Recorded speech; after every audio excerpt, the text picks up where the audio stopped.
Hi everyone, मैं आज की वीडियो में फैट्स के बारे में बात करना चाहती हूँ। आजकल काफी चर्चा चल रही है इस बारे में कि फैट्स कम खाना चाहिए, लोगों का वजन बढ़ता है तो कहते हैं खाने में फैट्स कम कर दो। लोग बिना फैट्स के खाना खाने लग गए हैं। पर क्या हमें इतना सब कुछ करने की जरूरत है? हमारे शरीर को फैट्स की जरूरत है और अपने सही तरह से काम करने की हमारे ब्रेन को फैट्स की जरूरत है सही तरह से फंक्शन करने के लिए। पर हमें बहुत ज्यादा फैट्स की जरूरत नहीं है। पूरे दिन भर में जितना खाना खाते हैं उसमें से सिर्फ 5 से 10% फैट्स होने चाहिए, पर हेल्दी फैट्स होने चाहिए। ये नहीं कि हम तले हुए पकोड़े खा रहे हैं और कह रहे हैं कि हमें फैट्स की जरूरत है।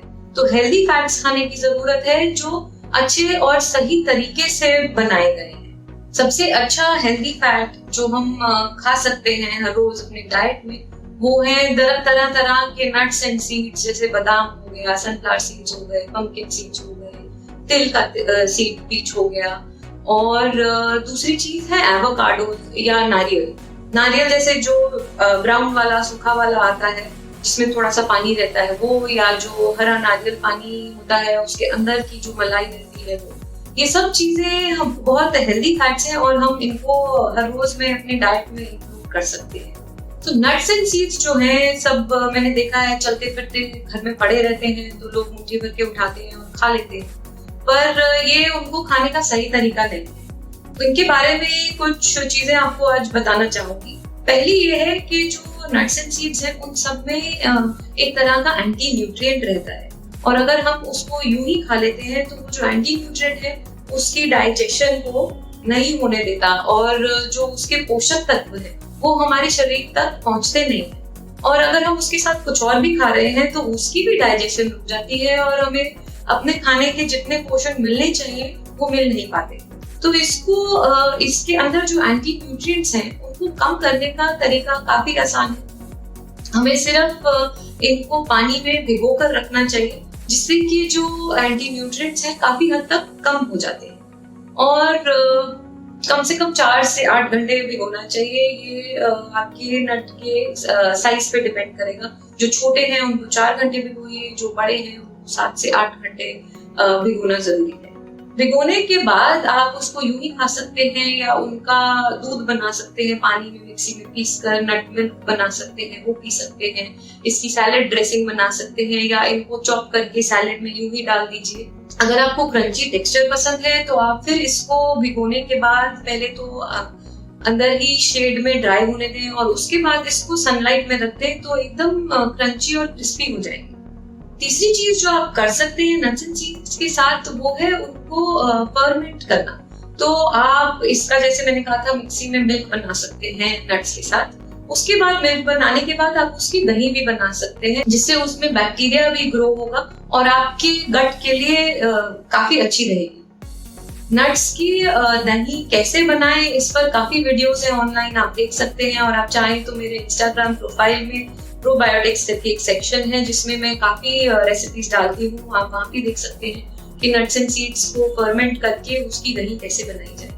दूसरी चीज जो इनके बारे में मैं आपको बताना चाहूंगी वो है कि नट्स एंड सीड्स जैसा हमने कहा कि फैट्स में हाई रहते हैं। फैट्स फैटी एसिड से बनते हैं और फैटी एसिड्स 3 तरह के होते हैं, सैचुरेटेड और मोनो अनसैचुरेटेड और पॉली अनसैचुरेटेड।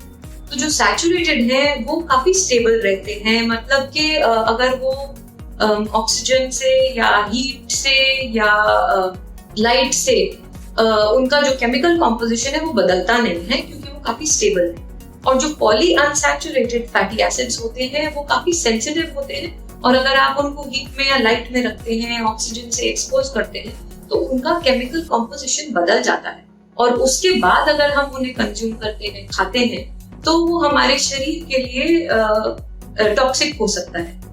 और जो मोनो अनसैचुरेटेड है वो इन दोनों के बीच में कहीं आते हैं तो वो उतने ज्यादा अनस्टेबल नहीं है और हीट से उनका जो केमिकल कॉम्पोजिशन है ज्यादा बदलता नहीं है और स्पेशली अगर टेम्परेचर कम रहे तो। ये मैं आपको इसलिए बता रही हूँ ताकि पहले तो मैं ये कहना चाहूंगी कि नट्स एंड सीड्स को कच्चा ही खाना चाहिए उन तरह से जैसे मैंने अभी बताया कि आप उन्हें भिगोकर, सुखाकर या फर्मेंट कर खाएं। पर कई बार ऐसा होता है कि आप कुछ खाना बना रहे हैं, कोई रेसिपी ऐसी है जिसमें आपको नट्स एंड सीड्स डालने हैं और आप उन्हें पकाएंगे, या कई बार आप उन्हें रोस्ट करते हैं किसी रेसिपी के लिए, तो आप इस चीज का ध्यान रखें कि जो पॉली अनसैचुरेटेड वाले फैटी एसिड्स हैं जिन नट्स एंड सीड्स में, आप उनका प्रयोग ना करें, उनको बिल्कुल भी पकाएं ना, उन्हें कच्चा ही खाना चाहिए। तो ये एक लिस्ट है जिसमें मैंने सारे नट्स एंड सीड्स के नाम लिखे हैं जो आप रोजाना खा सकते हैं, और मैंने लिस्ट में ये भी दिया है कि कौन से पॉली अनसैचुरेटेड हैं तो उनको बिल्कुल पकाना नहीं चाहिए, और जो सैचुरेटेड हैं या मोनो अनसैचुरेटेड हैं उनको आप कम टेम्परेचर पे पका सकते हैं और वो टॉक्सिक नहीं होंगे आपकी बॉडी में। तीसरी चीज जो मैं आपको बताना चाहूंगी कि कुछ एसेंशियल फैटी एसिड्स होते हैं, वो ऐसे हैं जो हमारा शरीर खुद से नहीं बना सकता और बहुत जरूरी है कि हम उसे खाने के जरिए अपने डाइट में लें। और आजकल का जो लाइफस्टाइल है, लोग इतना ज्यादा रिफाइंड ऑयल जो बाजार में मिलता है, रिफाइंड ऑयल है, प्रोसेस्ड ऑयल है, उसमें खाना बना रहे हैं, एनिमल प्रोडक्ट्स खा रहे हैं जो चाहे डेयरी भी है, दूध पी रहे हैं, वो जानवरों का जिनको अच्छा खाना नहीं दिया जा रहा है, उनको कॉर्न और सोया खिलाया जा रहा है, घास पे नहीं ग्रो किया जा रहा है। तो इस सब डाइट की वजह से हमारी जो डाइट में, हमारे शरीर में ओमेगा 6 फैटी एसिड्स काफी ज्यादा हो गए हैं और ओमेगा 3 फैटी एसिड्स काफी कम हो गए हैं, और इसकी वजह से काफी डॉक्टर सलाह देते हैं कि ओमेगा 3 सप्लीमेंट्स खाओ। पर मैं आप सबको ये कहना चाहूंगी कि ओमेगा 3 नेचुरली अपने डाइट के जरिए अपने शरीर में लें, और उसके लिए आपको flax seeds, chia seeds, flax seeds यानी अलसी के बीज, चिया सीड्स और हेम्प सीड्स और वॉलनट यानी अखरोट, ये सब चीजें ओमेगा 3 में रिच हैं। तो जैसे मैंने बताया, आप इन सबको उस तरह से अपनी डाइट में इंक्लूड करिए ताकि जो शरीर में ओमेगा 3 और ओमेगा 6 का बैलेंस बिगड़ गया है उसको हम वापस से लेकर आए। तो ओमेगा 6 कम करें, ओमेगा 6 कम करने के लिए बाजार का रिफाइंड ऑयल कम करें या बंद कर दें अपने डाइट में, और एनिमल प्रोडक्ट्स कम करें, और ये ओमेगा 3 वाले नट्स एंड सीड्स खाइए, तो ये बैलेंस आपका सुधर जाएगा। अब जब हमें मालूम चल गया है कि कौन से नट्स एंड सीड्स स्टेबल हैं और कौन से अनस्टेबल हैं, तो हमें इस चीज का ध्यान रखना चाहिए जब हम खरीदने भी जा रहे हैं। पहले तो जब आप खरीद रहे हैं तो आप उतने ही खरीदें जो आप 2 से 3 महीने में खा लेंगे, खत्म कर देंगे। दूसरा, किसी ऐसी जगह से खरीदें जहां आपको पता है कि वो आपको कुछ बहुत पुराना सामान नहीं दे देगा, क्योंकि स्टोर में पड़े पड़े लाइट पड़ती रहेगी तो उससे भी आपके नट्स एंड सीड्स खराब हो सकते हैं। और जैसे कि पाइन नट्स हैं या अखरोट हैं, ये 2 ऐसे हैं जो काफी अनस्टेबल हैं, और हो सके तो आप उनको अपने जो आउटर शेल, जो छिलके के साथ मिलते हैं, उसके साथ खरीदें, ताकि उसकी शेल्फ लाइफ जो है थोड़ी बढ़ जाएगी, वो ज्यादा लंबे तक चलेंगे, और जब आपने खाने हो तभी उनका शेल तोड़कर उसको खाएं। और जो हेम्प सीड्स हैं वो भी काफी अनस्टेबल होते हैं, तो जब भी हेम्प सीड्स खरीद रहे हैं देखिए कि वो नाइट्रोजन पैकेजिंग, वो फॉइल वाली पैकेजिंग होती है, उसमें होने चाहिए, तभी खरीदिए। एक बार जब आप इन्हें घर ले आए तो इनको अच्छे से किसी कंटेनर में रखिए जो सी थ्रू ना हो, उसके आर पार ना दिखे, या फिर किसी अंधेरे वाली जगह में, कूल और ठंडी जगह में रखिए जहां डायरेक्ट सनलाइट ना आए, और आप चाहें तो इसको फ्रिज में भी रख सकते हैं। और अगर आपके पास नट्स एंड सीड्स घर में पड़े हैं काफी टाइम से, तो प्लीज पहले खाने से पहले चेक कर लीजिए कि वो खराब तो नहीं हो गए, और उसके लिए आप उन्हें चखेंगे तो उसमें मिठास होनी चाहिए, उसका स्वाद जो है बिल्कुल भी कड़वा नहीं होना चाहिए। अगर स्वाद कड़वा हो गया है मतलब वो खराब हो गए हैं और वो खाने के लिए ठीक नहीं है, हमारी बॉडी के लिए टॉक्सिक हो सकते हैं, जहरीले हो सकते हैं, तो प्लीज उनको डिस्कार्ड कर दीजिए, उनको मत खाइएगा।